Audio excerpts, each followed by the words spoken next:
Tonight, trading Tory blue for Liberal red. This is very cynical and it's very odd. Sarnia MP Marilyn Gladue pushing Mark Carney closer to a majority. She was trashing and attacking the Liberal government of which she's now proudly a part.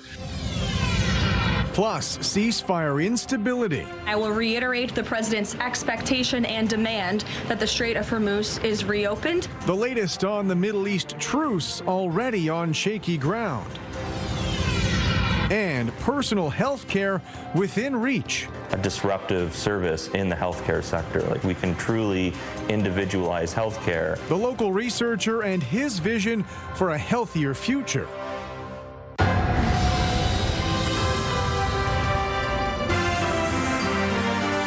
CTV News with Carlyle Fiset. Good evening. Thanks for joining us. The federal Liberals are one step closer to a majority government after a local MP crossed the floor today from the Conservatives. Longtime Sarnia MP Marilyn Gladue becomes the 5th MP to join the Prime Minister's team. As Graham Richardson reports, Mark Carney now needs to win just one of 3 by-elections next week to secure a majority in Parliament. Because of Marilyn Gladue, a Conservative MP. Here's Marilyn Gladue as a Conservative back in 2023. Our leader has been supportive of this bill all the way along. I want to thank him for that. It is a great pleasure. Cut to today. I'm very happy to be the newest member of our new Liberal government. A partisan defection that enrages Conservatives as the Prime Minister casts it as a country coming together to his side. This all comes at a time when the country as a whole is uniting. Uniting to move forward, and it's important that over there we unite to move forward as well. Pierre Poilievre tweeted, Gladue said that floor crossers should face voters in a by-election. I could not agree more. As recently as January, she told her local paper, we elected you under this banner, and if you don't want to be under that banner, then we deserve a chance to have a redo of the election. Sarnia is a border town that's known for oil refineries and some manufacturing connected to the auto sector. Some constituents here are not happy. We thought absolutely no way would she cross. So now I'm wondering, why did she cross? What did Carney give her? And explain it to your constituents. Most Conservatives felt that way today, that Gladue would be the last to make a move like this. Look at her social media feed. Up until just hours ago, she was trashing and attacking the Liberal government of which she's now proudly a part. This is very cynical and it's very odd. But the red clothing at the photo op and broad smiles right inside the Prime Minister's office, another body blow to Tories. So is this over? Don't bet on it. The party is about to start for Liberals. Their convention in Montreal begins tomorrow. So far, there have been no floor crossers from the province of Quebec, despite rumors swirling around this place for months. Graham Richardson, CTV News, Ottawa.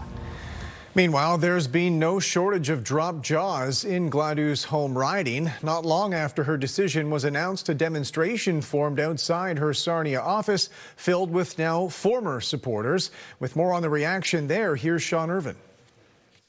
Just 90 minutes after Marilyn Gladue announced she was crossing the floor, an impromptu protest was building outside her Sarnia constituency office. Marilyn, this is not what we voted for here by any means. Here we voted for a Conservative government here in Sarnia, Ontario here. If you're not willing to stand for it, take it to a by-election. We wanted change. Now it's clear that Marilyn Gladue, who said she was in favor of change, doesn't want change. She doesn't want any of the things that the Conservatives have promised. But it is not just constituents who were shocked by the announcement. Local politicians were also caught off guard. I was hearing rumblings the last while, but I just presumed it was a joke because Marilyn Gladue has been very strong and very anti-Liberal and very anti-government on everything from energy to cross-border trade. So it's a stunning surprise. But despite any past differences, Bradley does not discredit the potential advantage of having an MP sitting in the ruling government. And there's an invitation out to the President, Prime Minister. Perhaps he will come here now and see and understand the energy industry. We are the energy hub of Eastern Canada. If the MP can push that agenda, that's good for Sarnia-Lambton. But back at the constituency office, it's clear Gladue will have to act quickly in order to gain back the trust of some of those who voted for her in a decisive 2025 Conservative win. I think we just need to let Marilyn know that we're very disappointed in her. She's worked her career here. She lives here. I mean, she has to show her face eventually. But some don't want to hear it now that Gladue has switched from blue to red. This is a conservative riding around here, and this Liberal has got no business being here. In Sarnia, Sean Irvin, CTV News.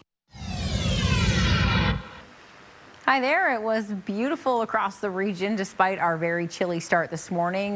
We got out of bed to about -7, but by the afternoon and right now the temperature sitting at our high of 9 degrees north of the city between 7 and 9. Now we are seeing a little bit of patch of cloud that's moved into the city right now, but it's not going to do a whole lot, just bringing us not as brilliant of sunshine. And north of the city you can see some snowfall moving through northern Ontario. It just brushed by the Bruce Peninsula, but not expecting that to have any impact. There are snowfall warnings, though, in parts of northern Ontario. We'll stay on the mild side tonight, the temperature hovering at about 5 degrees as we head toward midnight with a light southerly flow. I'll take you through the forecast. A front coming in tomorrow with a passing shower and the chance of thunderstorms, but the temperatures are headed way up. I'll have your local weather details in just a few. Carlyle. Thanks very much, Julie. Officials at City Hall are poised to declare the Toll Puddle Housing Co-op a project in difficulty. That's the first step in the process of overseeing and funding necessary repairs for the building and its rent-geared-to-income apartments. Daryl Newcomb reports. Oh, thank God. We really need the help. A resident of the Toll Puddle Housing Co-op since 2019, Andrea Holden is excited to hear city staff are proposing a transition plan and six-figure financial contribution that'll begin addressing safety, maintenance, and repairs to vacant units inside the troubled building. We've got a lot of good people, a lot of what I call urban warriors who really love Old East, who have a lot of compassion for what's happening around us. We've got lots of seniors. I'm one of them. If anybody in this room does not feel the urgency of this issue. Last month, city staff were directed to prepare a strategy by mid-April. It now recommends declaring the building a project in difficulty, which allows the city to step in when a housing provider faces financial shortfalls. Regarding Toll Puddle, the report warns at the current pace of spending, the projected deficit in 2026 is expected to reach approximately $260,000. It goes on to state intervention and corrective action are necessary to prevent further deterioration and to stabilize the organization. Holden believes safety improvements must be the priority. People were getting afraid to use the laundry room, go to the garbage room, take the stairway for anything, and I have to say I was too. The Toll Puddle Housing Co-op was previously declared a project in difficulty back in 2009. An interim board was appointed and eventually control returned to the members in 2016.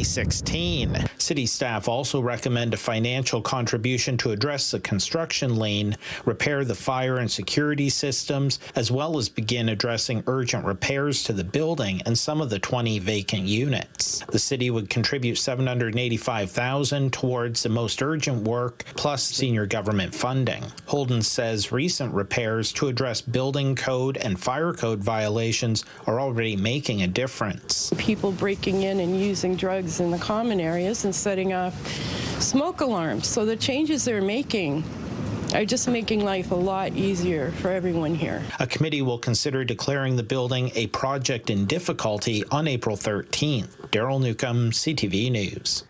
The temporary truce between the U.S. and Iran already looks shaky after the Strait of Hormuz was shut back down. Both sides are claiming victory, offering contradicting narratives on where the conflict goes from here. Joy Malbon reports.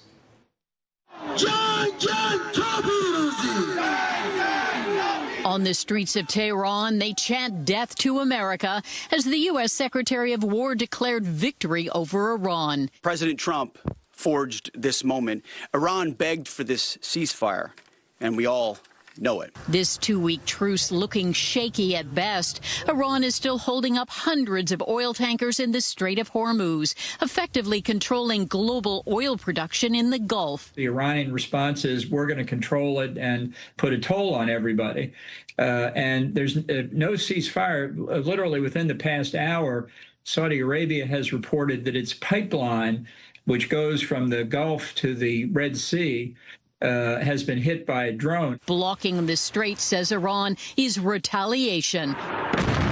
for Israel's continued attacks on Lebanon. Israel insists the ceasefire doesn't include their war against Iranian-backed Hezbollah. The fresh violence threatening to scuttle Washington's fragile truce. And I will reiterate the president's expectation and demand that the Strait of Hormuz is reopened immediately, quickly, and safely. President Donald Trump, who threatened to annihilate Iran just yesterday and back down, called this a big day for world peace, posting, "The U.S. will work closely with Iran, which we have determined has gone through regime change. There will be no enrichment of uranium." So right now it's buried and we're watching it. We know exactly what they have. They'll give it to us voluntarily. We'll get it. We'll take it. We'll take it out. Leaving many politicians wondering what this war was all about. We have lost 13 American service members, hundreds of American service members wounded, thousands of people, innocent civilians throughout the region killed, prices going up, the American taxpayers paying $2 billion a day. And all for nothing. The White House says Vice President J.D. Vance will lead in-person peace talks with Iran. The regime prefers him because of his past skepticism about Middle East wars. Joy Melvin, CTV News, Washington. Oxford County officials are calling on the provincial government to protect municipal workers, who they say are increasingly targeted with harassment. With more on their concerns and what they want the province to do about it, here's Brian Bicknell. They improve our roads, dig ditches to install infrastructure, and plow our streets in winter. I think this is just an ugly offshoot of road rage to another level. But those who don orange vests and hard hats are too often targets of abuse. We've had a recent occasion where one of our road workers was flagged down just so they could be berated about the condition of the road. On Wednesday, Oxford County Council became the latest local government to support a call from the Association of Ontario Road Supervisors, or AORS, for provincial legislation to better protect municipal workers and contractors. Some people are really kind and appropriate when they reach out and express their concern, but some people take it to that toxic level immediately, and it's just not appropriate. And we have a responsibility as council to stand up for our workers. Among the proposals, AORS is asking for slow-down, move-over laws to protect roadside workers. It wants minimum distance requirements behind snowplows, and when a significant weather event is declared, it wants winter maintenance operators to receive the same protections as frontline responders. So right now, if you stop a sidewalk plow or a snow plow from running, it's a $70 charge. By allowing them to become an emergency personnel, that takes it up to a $10,000 charge. So there's more severity when you interfere with those operations or abuse those people.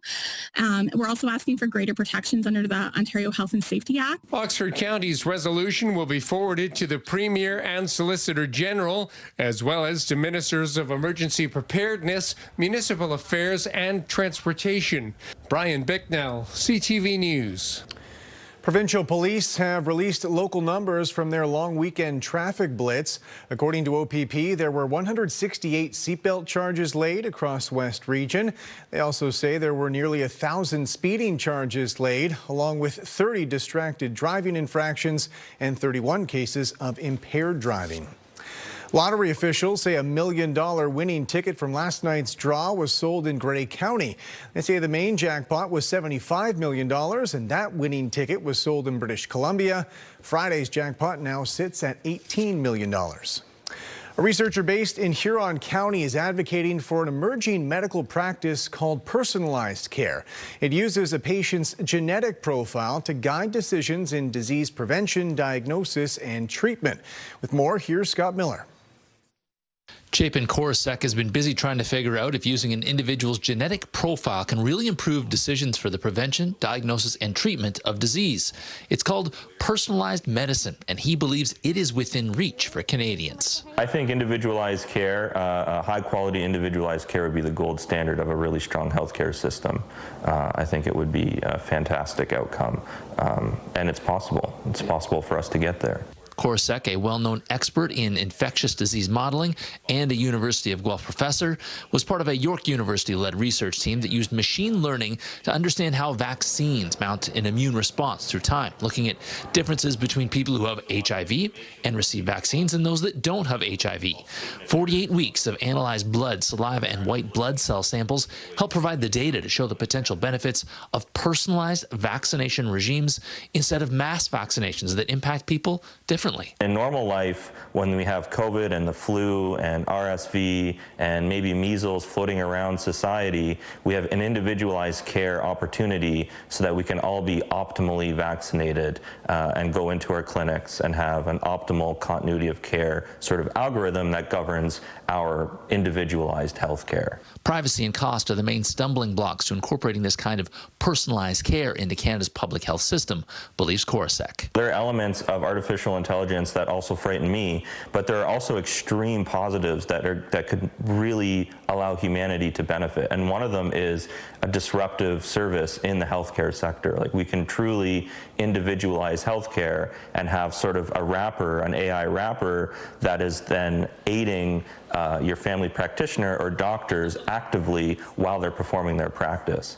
Korosek says a lot of the work on this research project was done from his home in Goderich, which serves as his base for life and work. It's the perfect balance for our family to live in small town Ontario, to raise my family here, to raise my daughter here, and to give her this experience that I had growing up, because it's just a fantastic place to live. In Goderich, Scott Miller, CTV News.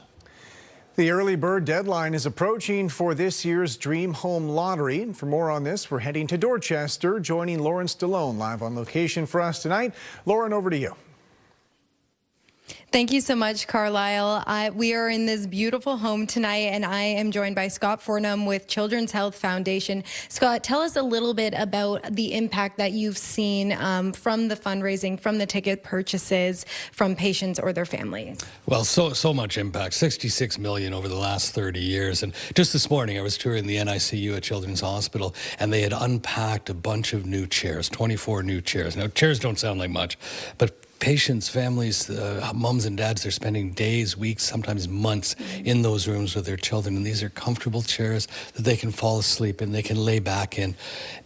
It seems like something small, but it makes all the difference in the world for families. Mm-hmm. And I'm just wondering, have you been able to talk to anyone? What kind of response has that been like from those people hearing these really impactful things? Like you mentioned, chairs, you might not think of it as a big deal. Well, there's so many things over the years, but specifically this morning, I was talking to the head of the department, the physician, and he was just saying what a difference it makes. And the people, they're comfortable. They're in challenging times. It's a scary time when your child's in the NICU, tiny little premature baby, and they're able to stay there and they're able to fall asleep there. They're able to hold their child if they can come out of the omnibed.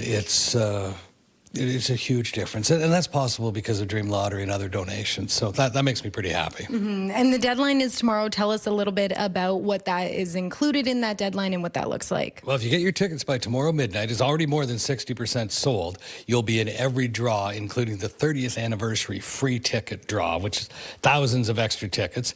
What's exciting about that is we have had people win the grand prize, a home, another home, or $1 million on free tickets in the past. So dreamitwinit.ca. Get your tickets now. Do you have yours?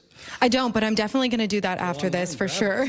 Well, thank you so much, Scott. There you have it, Carlyle. If you haven't bought your tickets, buy your tickets because they are selling out fast. Back to you. Thanks very much, Lauren. When we come back, it's the Tee Up with Brent Lail. He introduces us to Volt Hockey and what it means to provide people with disabilities an opportunity to play Canada's game.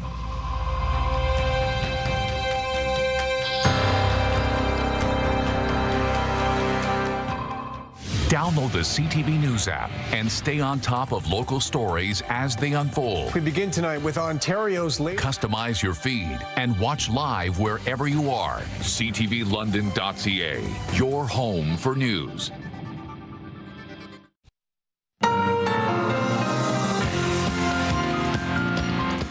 Welcome back. It's the Tee Up with Brent Lail and Brent. Sure sign of spring. It's Masters Week and golf season starting back up here in London as well. Yeah, it's my favorite sports weekend of the year, Carlyle, and there's always a few locals to root for. Former champion Mike Weir and Listowel native Corey Connors are in the field. Connors is making his 9th Masters appearance. Corey Connors on the 6th hole, trying to draw in a 9-iron, I would assume. Good looking shot. Corey Connors, how about it? Just the 6th in history at the 6th hole at the Masters. It's always so special to be here playing in the Masters tournament at Augusta National. You know, really a dream come true to get the first one under my belt, and yeah, the 9th Masters is upon us. So you know, it's always really exciting to get back here.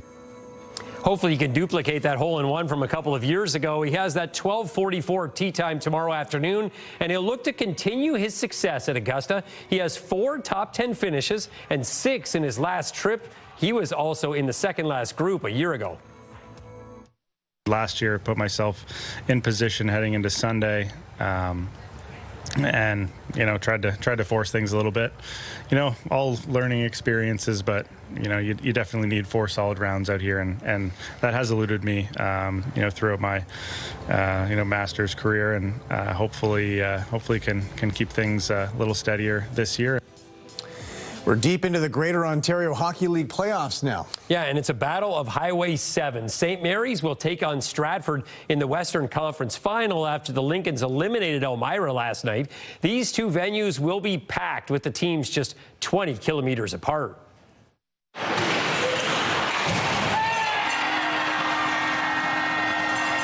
The Mount Bridges Bulldogs are into the Schmalz Cup quarterfinals. That's Junior C hockey after winning the Western Conference for the first time in more than 20 years. However, they are trailing Lakeshore 2-0 after falling 5-1 last night in Essex County. I think we all believed all year. We knew the roster we had. We had a lot of guys in and out, a lot of injuries this year. Kind of picked it up at the right time. And again, we had a bit of a tough battle till the end in our league, but it's nothing new for us. There's a lot of hockey left to play. We've been backed into a corner all year. We've had our ups and downs. They're battle tested, so they'll come ready to go Thursday.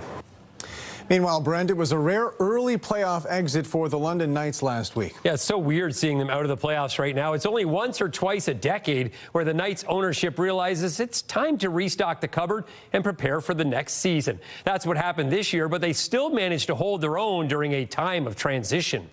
London was ousted in 5 games in the opening round of the playoffs this week, but the Sioux Greyhounds, they'll move on. However, it's a team full of young players for the Knights, and they say they overachieved by finishing top 4 in the Western Conference. In the end, they just lacked enough scoring punch to make the difference. Everyone bought in, and we did a really good job to get home ice advantage and stuff, and obviously a couple of tough losses there in OT. I think the series really could have gone either way, but I think every guy gave it their all. You know, that's the thing about the Knights. They're always good. And that's why Dale and Mark and everyone, they do such an amazing job. I can't say enough good things about them. And we're all holding our heads high and definitely looking forward to next season. The future is definitely bright. And finally, Brent, a sport that's growing across Canada and taking hold here in London. Carlyle, it's called Volt Hockey. It's inclusive and designed for individuals with disabilities. They're even having a Come Try It Day in early May. Once I'm transferred into my chair because I need help with that, I can do it all accessibility myself. For 7 years, Ethan Orchard has been playing a competitive sport. Born with cerebral palsy, it's something he never thought he'd be able to do. To operate it, you have to just press a button to turn it on, and there's a few buttons that you can use to adjust the sensitivity of your speed if you want your chair a little bit faster or slower. And then there's a little stick here that you have to use to get it to move. When he found this sport at 16, it was the first time he was able to independently play a sport without anyone else helping him. He made his own decisions. He made his own body and chair go. And that's huge. We've watched other families experience that same moment. Volt Hockey has been played in Canada since 2016 and is growing quickly. London's organization has expanded, adding a grassroots team to learn the basics in addition to their competitive team. Disabled people like me can play it, You can make lots of friends. You can play with friends. You can change your speed. You can control it. I like a lot of things about float hockey. The sport with specialized chairs was developed in Sweden and is popular in Europe. For those that have muscular issues or endurance issues or just doesn't have the arm or leg ability to play other accessible sports, this is a sport for them. So they can get out there and be a part of hockey, which is Canada's biggest sport. And the social inclusivity is the biggest part. 52% of people with disabilities report having no friends. I enjoy socializing with people when we're playing in between games or sessions. I enjoy the tournament, just also have fun. Brett Lale, CTV News. Just looks like a little bit of fun, right? For sure. All right, Julie, we are talking a warmer day on the way because we've had that trend today already. Yes, so we started this morning, I mentioned, at -7, and we made it to 10 degrees. So it's a big boost. That is a big boost. The temperature just coming up in the last half hour.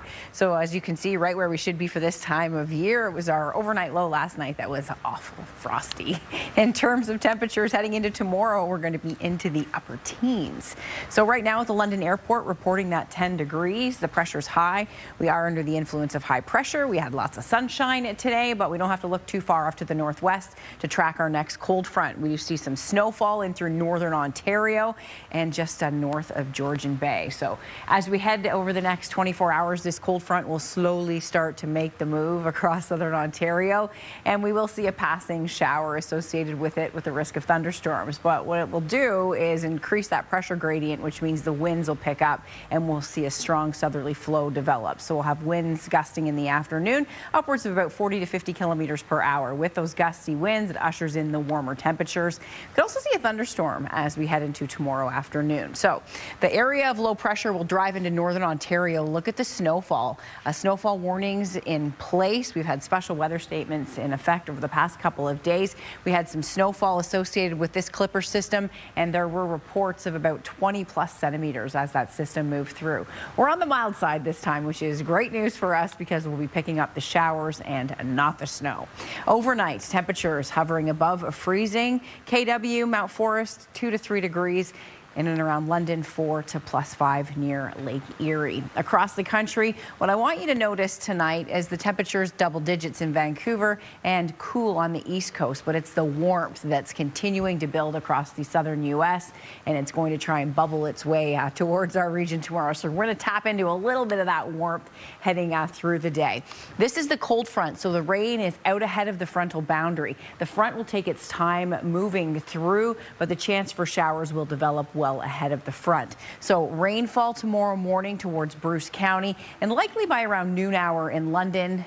The showers will quickly exit the area, and then we'll be back into a mix of sun and cloud. Now, the air mass will be unstable as the front starts to come through Thursday night into Friday. Still a slight chance for showers, but the main chance for rain will come as we head into the afternoon. Then Friday, we have rain in the forecast again with the potential for some snowfall in through northern Grey and Bruce County. South of that, Huron and Perth, northern areas, you can see a bit of mixing Friday morning, and then south of that, the rainfall.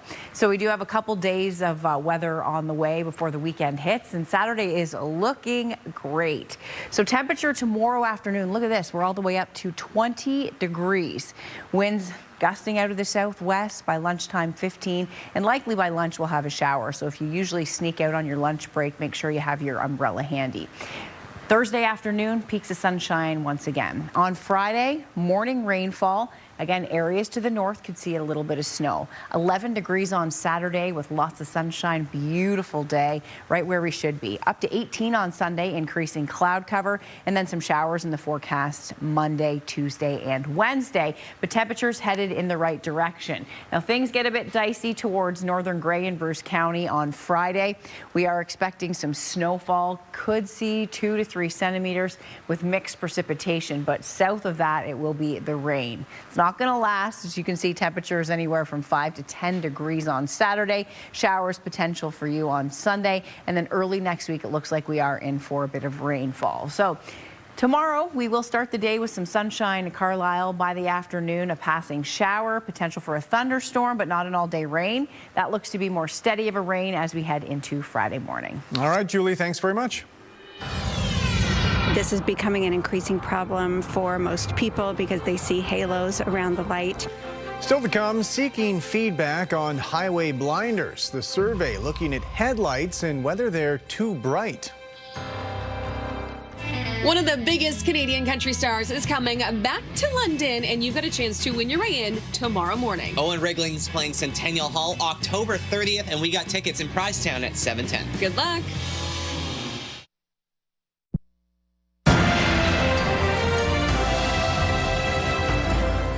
The provincial government is extending workplace safety and insurance coverage to workers in privately run care facilities like retirement homes. The change is part of a broader set of labor rule updates. Government officials say facilities like foster homes are currently not subject to mandatory coverage. The update means roughly 30,000 workers will be protected if they get hurt or become sick on the job. That includes nurses, personal support workers, and resident care workers. The provincial government is also looking at rolling back some environmental initiatives when it comes to new developments. The proposed legislation means developers would no longer be required to add more tree canopy, electric vehicle chargers, bird-friendly window coatings, or other sustainable design standards beyond what's required for health and safety. Officials say they're doing this so projects can get built cheaper and faster.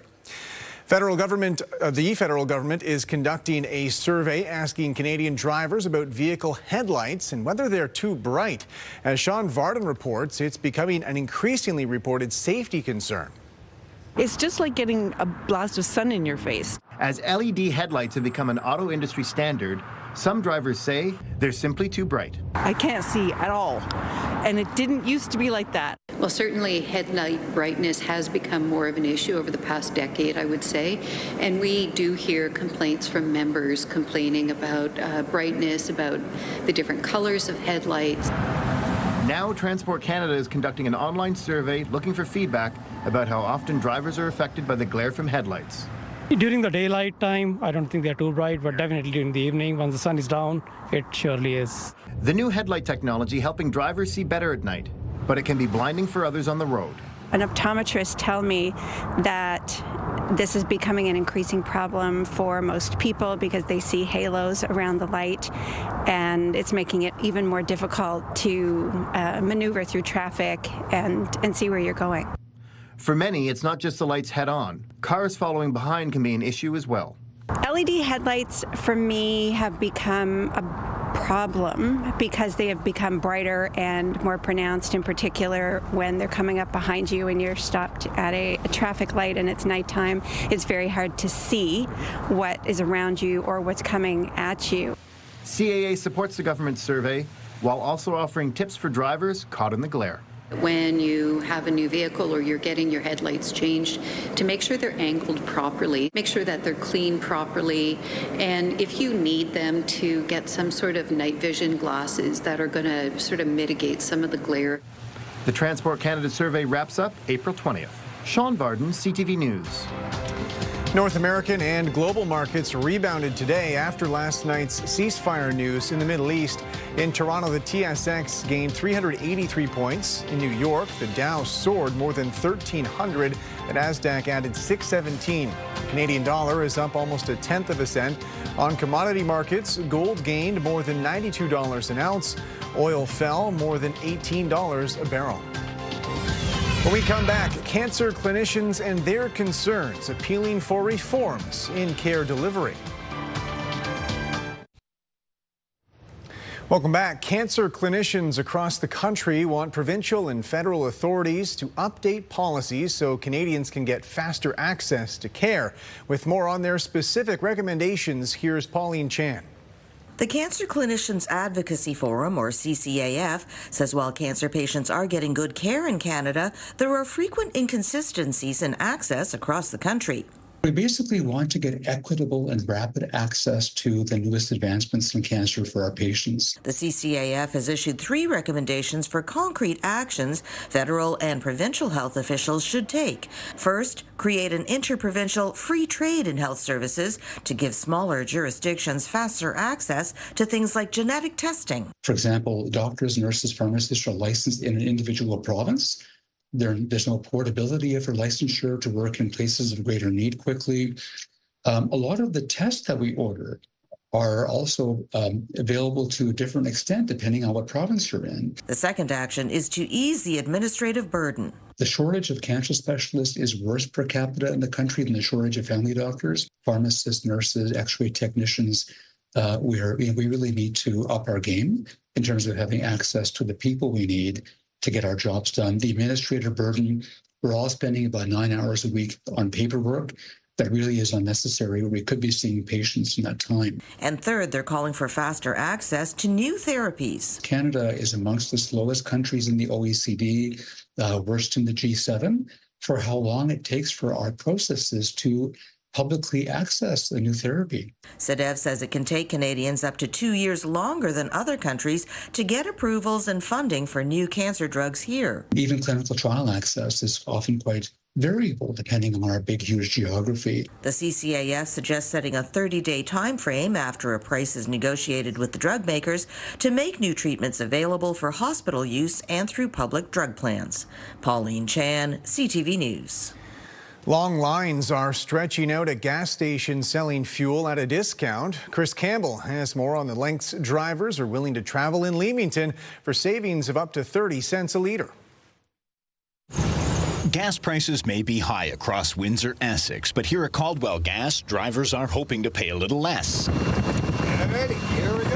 At around $1.59 a litre, it's about 30 cents cheaper than in Windsor, and that's drawing a crowd. Yeah, it's been pretty crazy. The station has always been cheaper, but now General Manager Eva Newstater says demand is surging. So we've been seeing like double some days. It's been really hectic, especially over the holidays, the weekends. Everybody's coming from all over the place just to come and save. That includes drivers from Windsor and elsewhere. A lot of people coming from Windsor. They're calling to check prices before they head out. The trade-off? Time. Lineups can stretch up to 30 minutes, but many say it's still worth it. It's pretty crazy, so coming here and waiting in line it's cheaper and it's better. That's first to drive, yeah. I only got a 4-cylinder, but for big trucks, it's worth it. People say it's not worth the drive, but my gas gauge doesn't move. To come out here, have lunch, go back, it doesn't cost anything extra. I have people say they don't think it's worth it, but a little bit of money in my pocket's better than the government's, right? Especially for those filling up often. If I fill up full every tank, I'm saving like $20. $20 is $20, you know?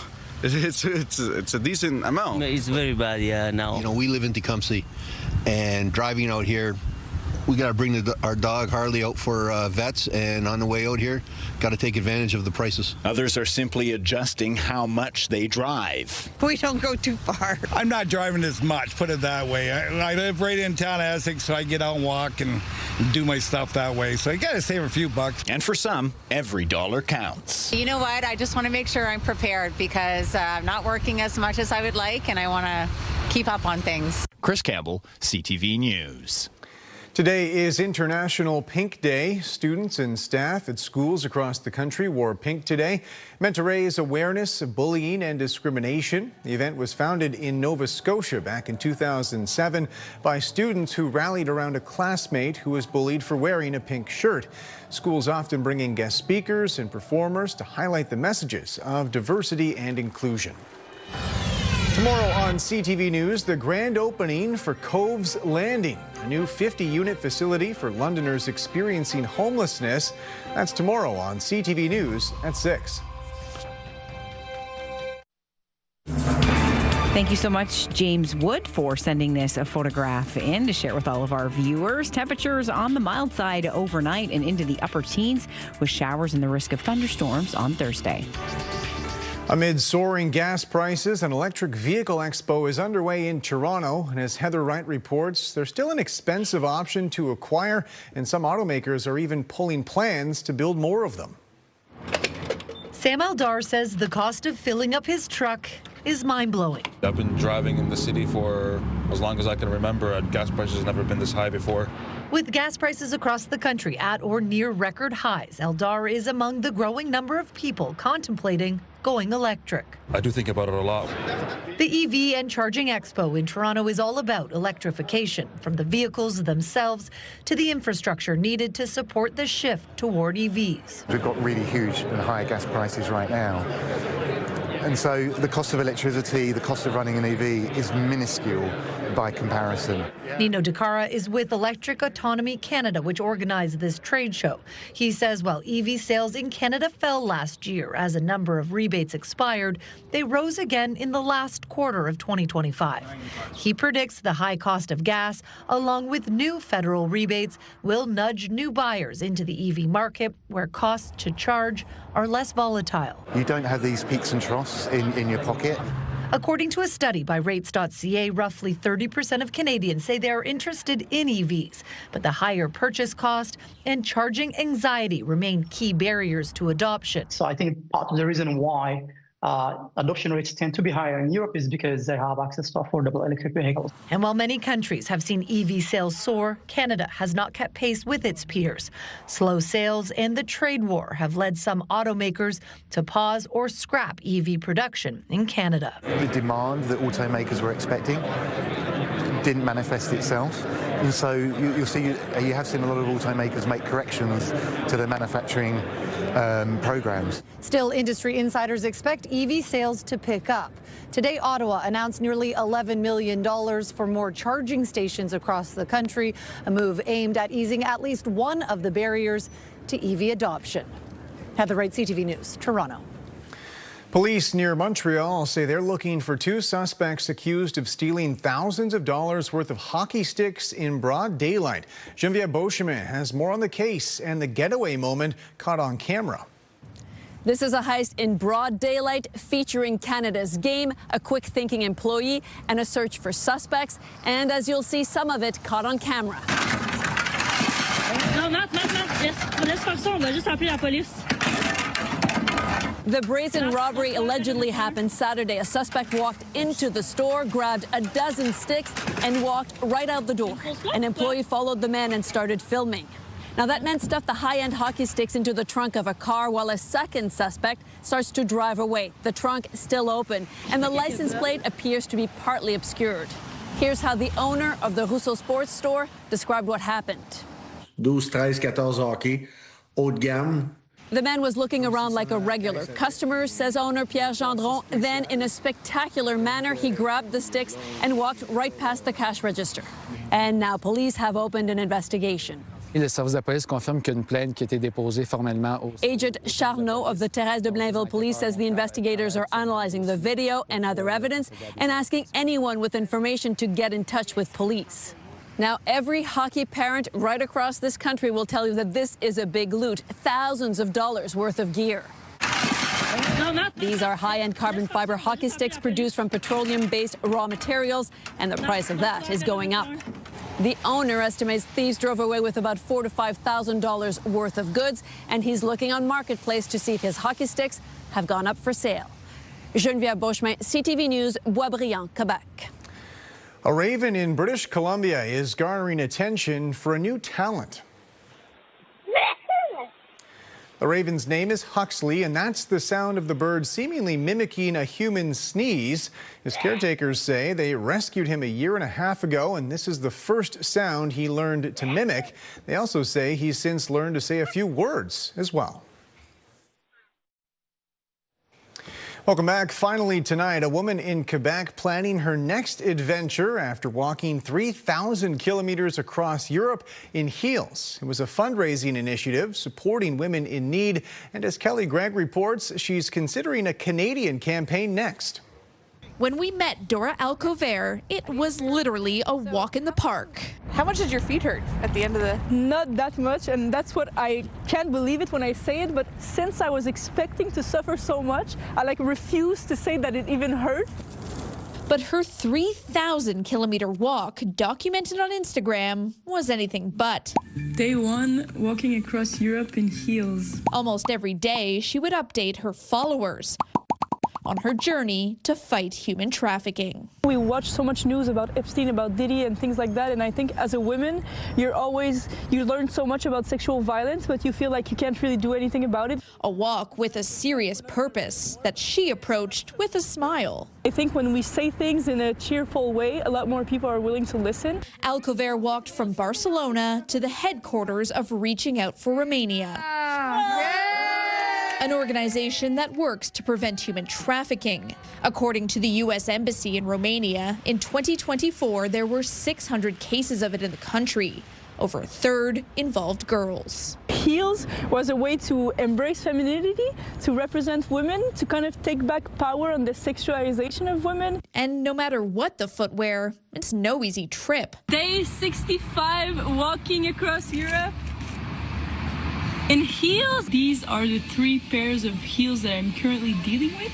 First of all, trucks are going pretty fast. It's so slippery and wet. A journey spanning 9 months and 9 countries. Spain, France, Monaco, Italy, Slovenia, Croatia, Hungary, Serbia, Romania. Along the way, she raised 15,000 euros for the NGO, equal to about 25,000 Canadian dollars. Alcover funded her own journey and now might need to spend a little more on a new pair of shoes. Mostly platforms, so at least, during the walk, I think honestly stilettos would have been a bit next level for 3,000 kilometers. She hopes to do it all over again in Canada, building on her newfound following in style. I mean, now I prefer almost to walk with the heels than without. That makes one of us. Kelly Gregg, CTV News. That's it for us. Thanks for watching. For your latest local headlines, you can always head to our website. I'm back tonight with your late news at 11. Bye for now.